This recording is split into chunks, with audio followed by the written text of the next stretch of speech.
And I saw that you mentioned in another interview that you had met Nipsey Hussle. Yeah. God bless his soul, man. Yeah. I was a huge Nipsey fan. I never got the what? chance to meet him. What was that experience like, and how did he inspire you? Man, Nipsey Hussle, man, I ain't gonna lie, man. Listening to his music, that really got me through high school. The marathon continues.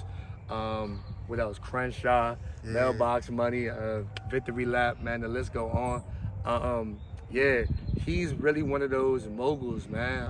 When you talk about just somebody who really wanted to better community, better people, for the things that he was rapping about and the things that he was doing. Even having a marathon store, I felt like that was inspiration as well. But he came to the Fillmore back in June, I believe, of 2018, and I had a VIP pass. Shout out to my homie for pushing me to get that. And then I got the VIP pass, so I saw the show for the Victory Lap, and he performed majority of the album. Victory Lap is one of my favorite songs, if not one of my favorite songs. But long story short, going to the back, meeting him, I just asked him about like purpose, like how do you know when you find it? And he just sat there and said, it's what keeps you up at night. And that was just deep. And from there, I just was more inspired to do more work and really tap into the space that I'm in now. Okay. And so there's so motivational speaking, does it keep you up at night? Oh yeah, for sure. Definitely, like it definitely does, because I always think about like what could I say next? What can I do to just impact more people? Just being a genuine person that I am. I'm big on character. And I feel like morals and principles are definitely important. Even after you graduate high school, you still have to stand on those. So I feel like that's, the foundation is key. For sure. And unfortunately, he was a victim of gun violence, and violence has kind of been on the rise the last couple of years, last 2-3 years. What are your thoughts on that? And what are some ideas of what your maybe perspectives, or maybe some solutions you could offer to maybe decrease the violence? Or someone who maybe would want to go out today and act crazy or crash out, like what's something that you would kind of tell them to maybe slow them down?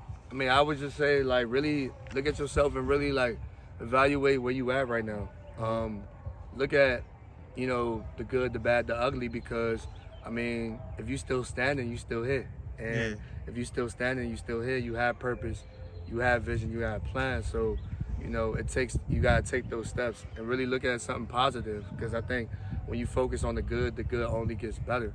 And sometimes, there's good in situations, but everybody may look at the negative things. So, I mean, for me, I don't really like violence at all. I'm not a fan of it. I don't condone it. I really feel like it's senseless, it's pointless, because all it really could take is a conversation. All it could really take is understanding. We have, a lot of anger built up, a lot of past trauma. Like I said, we all make mistakes, but we also have to acknowledge our mistakes and realize that, hey, you know what? It's not that bad. I hear you out. I'm sorry. I apologize. Little things like that could go a long way, because once you hold yourself accountable and you establish that self-awareness, then you realize, all right, at the end of the day, like, all right, I was wrong, but I could correct myself. And I think that right now we're in a space where, people are trying to belittle each other or look down on each other. The only time you look down on someone is when you're helping them up. So I feel like that's key too. For sure. That's very wise. You can say that one more time, man? Yeah, man. The only time you look down on someone is when you're helping them up. I think that's the thing, because like I said, if I'm in a position and I'm learning something, why can I not pass you this information? I'm gonna pass you the information. And I think that's another form of generational wealth. We get caught up in, money, cars, clothes, whatever. But, instead of impressing people, we gotta focus on the improvement. We got a community to improve, not a community to impress. So that's really where I stand on it. That's what I'm saying. I don't really worry about the design and things like that. I don't really, before I used to, but I'm not really there like that anymore. My mindset changed.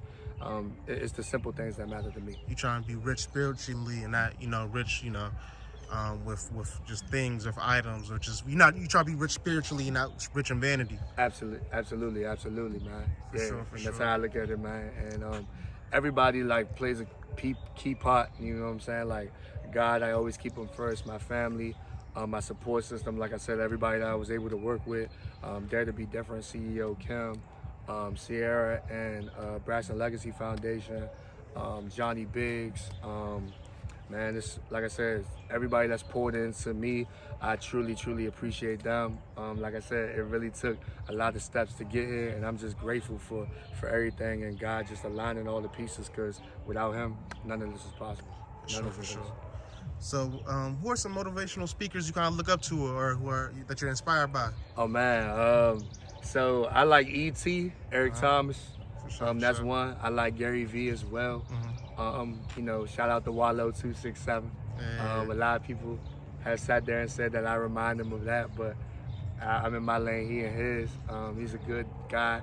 I think it's the energy for real. I just like the transparency as well.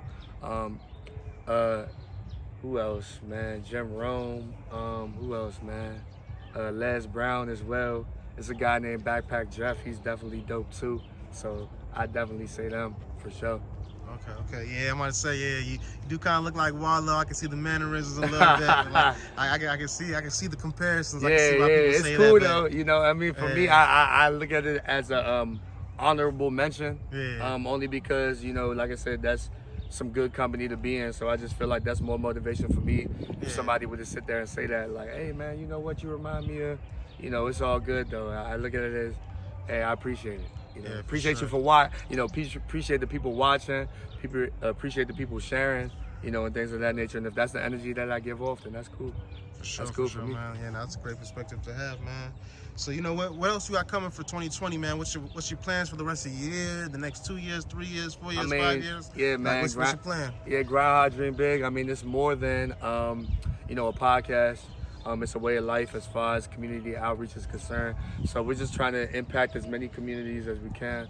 You know, being from Prince George's County, you know, born and raised, is definitely one of those statures for myself. So as many people as I can impact and inspire, especially with the youth.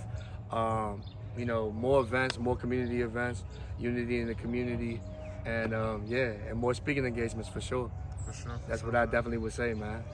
Definitely, that's what I would say for that. And like I said, inspire before you expire. That's my biggest thing. For sure, man. But yeah, man, you know, before we get out of here, man, let them people know where they can follow you, where they can find your podcast, and then tell them about that scholarship program one more time. Oh yeah, man. So once again, you can follow me on IG or Twitter, JayFlow301. Once again, JayFlow301. The Instagram is JayFlow301. You can follow me, I'll follow back.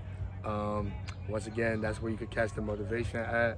The podcast, you can just type in Grind Hard, Dream Big podcast. It'll pop up on YouTube. We're on YouTube. Also Spotify as well, the audio, Apple TV, Roku TV as well. The Grind Hard, Dream Big Scholarship. You could donate right now if you would like. Cash App, Grind Hard, Dream Big. Once again, you could Cash App, Grind Hard, Dream Big Scholarship. Once again, all seniors can apply.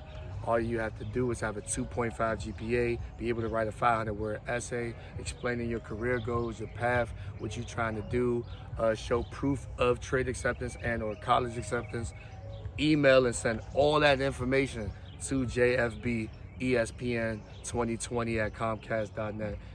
To jfbespn2020@comcast.net. I'm doing it because I'm being who I needed when I was younger. I'm being the person that God called me to be. So I'm saying inspire before you expire. And like I said, I'm rocking with the youth. Man, I appreciate you, man. Appreciate you locking in with me. And you know, you got my support, and you know, I'm wishing you nothing but the best, bro. Man, I appreciate you for taking the time, man. You could have been doing anything right now, but you took your time to pull up on me, man. I appreciate you for allowing me to share my story. And like I said, shout out to God, shout out to my family, shout out to everybody that's grinding, everybody that got a dream. Go ahead and chase that joint. All you gotta do is start. Just push the start button. Don't look back. No matter how hard it get, no matter how tough it get, just see it through. Don't quit on yourself. They're not sleeping on you. You sleeping on yourself. So you need to wake up, get to your dreams, do what you need to do, get in your bag, get in your zone, and don't ever, ever, ever, ever let anybody get you out your character. Get back in your bag, get back in your zone, get back on track. You got this. You can. You will. You must. I'm rooting for you. You dope. You're amazing. You're a vibe, and you got it. Trust me, you got it. Let's get it. Let's get it. Let's go.